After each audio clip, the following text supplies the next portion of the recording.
Many traders think that once they enter a sell trade, price should move straight to the target. But if you've watched the market on a 15-minute time frame, you've probably seen something different. Price starts moving down, suddenly pulls back, then continues lower again.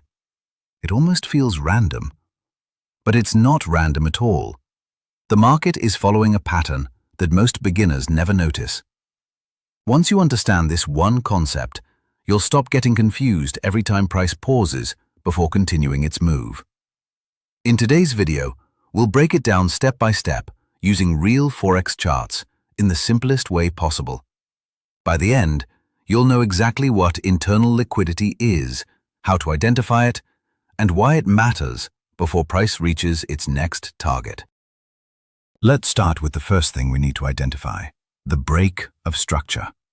Notice how price was creating higher highs and higher lows, but then sellers stepped in with strong momentum and broke the previous higher low.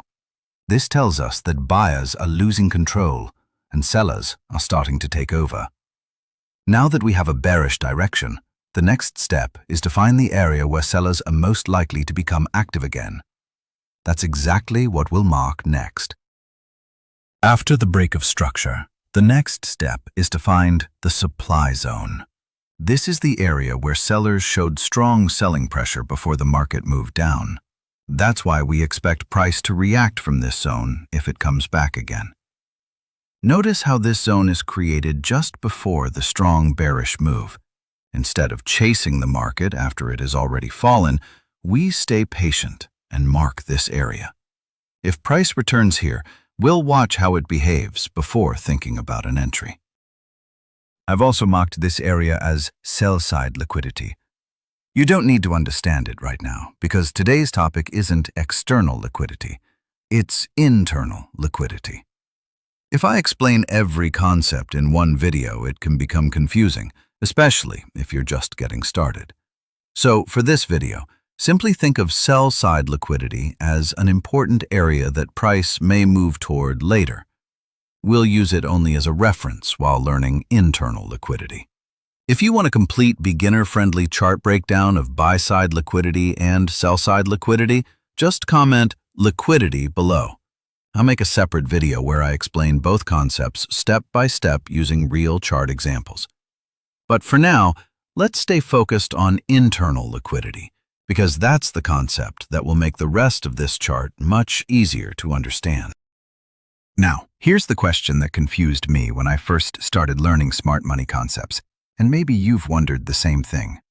If the market already has a bearish direction, if we've already marked our supply zone, and if there's a sell-side liquidity below the current price, then why doesn't price always move straight there? Instead, you've probably noticed something different.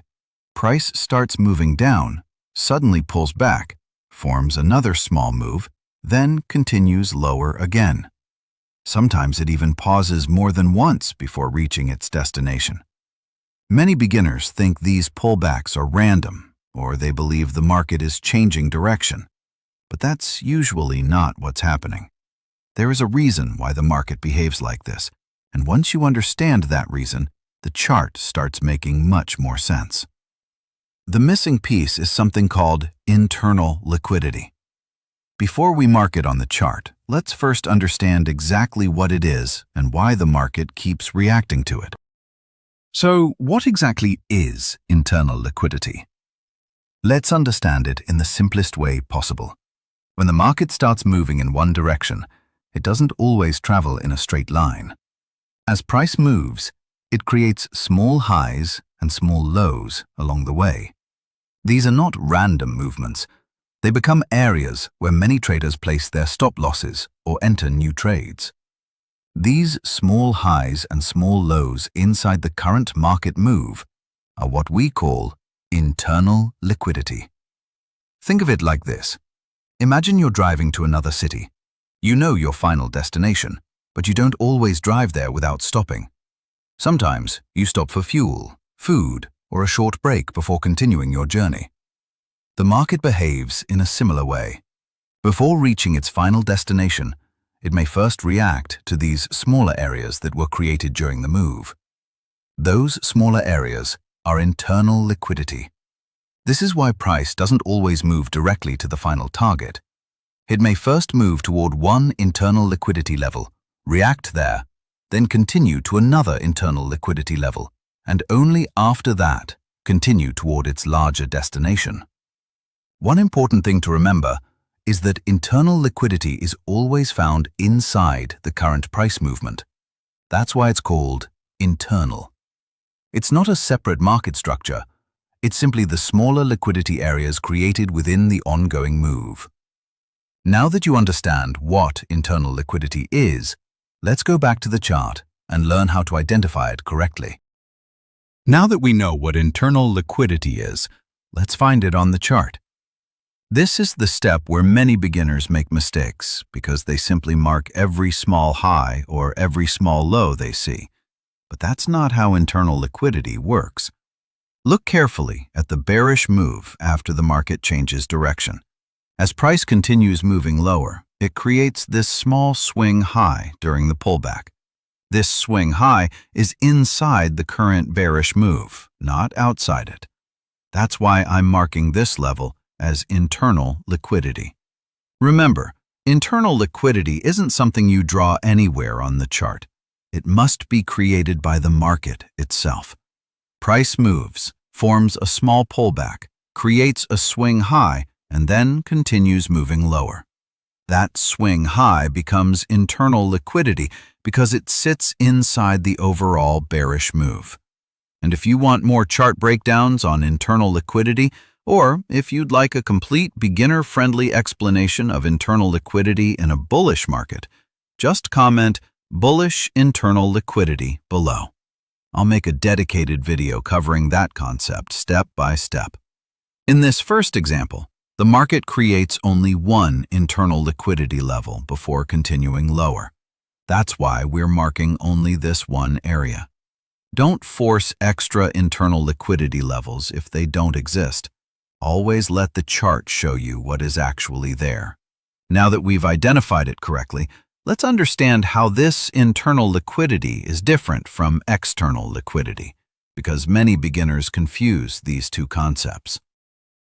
Now, let's understand the difference between internal liquidity and external liquidity, because many beginners think they're the same thing. They're not. Internal liquidity is created inside the current market move. As price moves lower, it creates small pullbacks and small swing highs. Those swing highs become internal liquidity because they are part of the current bearish move. External liquidity is different. It sits outside the current move, usually at important highs or lows that have been left behind by the market. The easiest way to remember this is by looking at the names. Internal means inside the current move, and external means outside the current move. That's the biggest difference between them. One more thing to remember. Don't expect the market to always move straight to external liquidity. Sometimes it will first react to one or even multiple internal liquidity levels before continuing in the same direction. That's exactly why understanding internal liquidity is so important. Now that you know the difference, let's look at the most common mistakes beginners make when identifying internal liquidity, because avoiding these mistakes can completely change how you read the chart. Before you start marking internal liquidity on every chart, let's talk about the mistakes that almost every beginner makes. The first mistake is marking every small high as internal liquidity. Just because price creates a small high doesn't automatically make it internal liquidity. It must be part of the current market move and created naturally by the price action. The second mistake is forcing internal liquidity onto the chart. Some traders keep drawing more and more levels because they think every pullback is important. But the market decides where internal liquidity is, not us. Our job is to read the chart, not guess. The third mistake is expecting the market to react at every internal liquidity level. Sometimes price reacts, sometimes it moves straight through it. That's completely normal. Internal liquidity is an area to observe, not a guaranteed reversal point. Now let's come back to our setup. Price returns to the supply zone and gives us a strong bearish displacement. That displacement tells us sellers have stepped in again, giving us confirmation to enter the sell trade. After the entry, price starts moving lower and eventually reaches the internal liquidity we marked earlier. Now let's move to the second chart, where the market creates not just one, but two internal liquidity levels before continuing lower. So far, we've seen an example where the market created only one internal liquidity level before continuing lower. But that's not always the case. Sometimes the market creates more than one internal liquidity level during the same move. Let's look at another real Forex chart. This example will help you understand why the market can pause multiple times before continuing in the same direction. Now let's move to the second example. Before we continue, you'll notice that I've already marked the break of structure, the supply zone, and the sell-side liquidity on this chart. The reason is simple. I don't want to repeat the same concepts again. Today's topic is only internal liquidity, so that's what we'll focus on. When you're learning smart money concepts, it's much easier to understand one concept at a time. If I start explaining the break of structure, the supply zone, sell-side liquidity, and internal liquidity all over again, it can become overwhelming, especially if you're a beginner. So, for this example, just remember that those areas are already identified, and our only job now is to study how internal liquidity forms during this bearish move. This chart is also different from the first one. In the first example, the market created only one internal liquidity level before continuing lower. But this time, the market behaves differently. So before I mark anything, take a close look at the chart and see if you can spot how many internal liquidity levels were created. Now it's your turn. Before I mark anything on the chart, take a few seconds and study this bearish move carefully. Can you spot the internal liquidity? More importantly, how many internal liquidity levels do you think the market has created here? 1, 2, or even more? Don't rush to answer. Look at the small pullbacks that formed while the market was moving lower. Remember what we learned in the first example. Internal liquidity is created inside the current market move, not outside it. If you identified only one, look at the chart one more time. You might have missed another important area. The correct answer is that this chart has two internal liquidity levels. Now, let's mark both of them one by one and understand why each one is considered internal liquidity. Let's mark them one by one.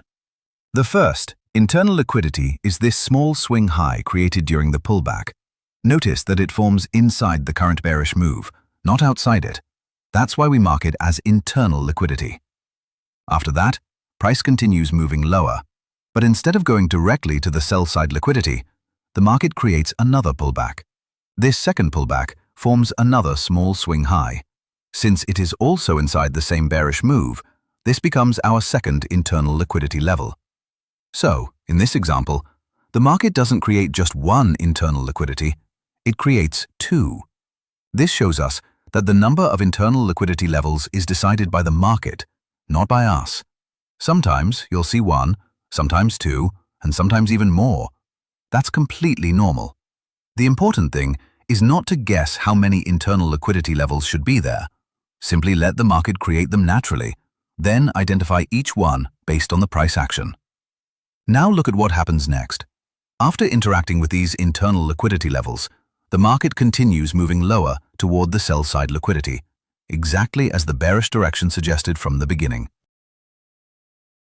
After sweeping both electronal liquidity levels, sellers remain in control, and price continues moving lower. It doesn't reverse or change direction, it simply follows the bearish trend and finally reaches the sell-side liquidity. This is why understanding internal liquidity is important. It helps you understand why price sometimes pauses during a move instead of traveling to its destination in one straight line. And that's how internal liquidity works. I hope this chart breakdown made the concept simple and easy to understand. If you found this video helpful, don't forget to like and subscribe, because I'll keep breaking down smart money concepts step by step for beginners. In the next video, we'll cover another important concept that many traders get wrong. Until then, keep learning, keep practicing, and I'll see you in the next one.